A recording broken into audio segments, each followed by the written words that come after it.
धनंजय दास भारत मातांकर सेवा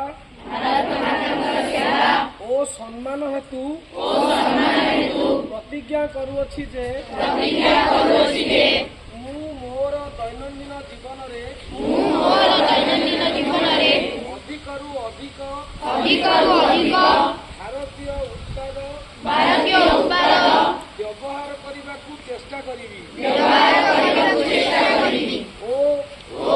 अन्य देशरू आमदानी हेउथिबा वस्तु बदल देशीय वस्तु को विकल्प रूप में बाछिबी मोर घरे कार्य क्षेत्र एवं समाज भारतीय उत्पाद को प्राथमिकता देवी एवं ग्राम कृषक तथा कारीगर को समर्थन करी स्थानीय उत्पाद पाई प्राथमिकता देवी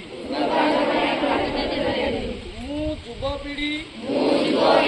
एवं पिलामानंकु स्वदेशी ग्रहण करने को उत्साहित करिवि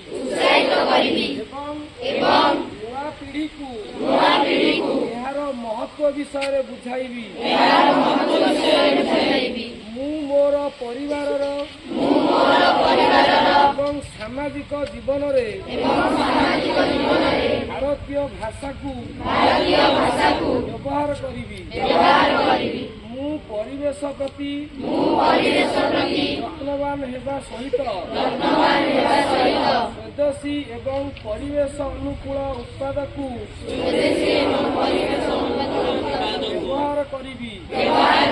एवं निज देशर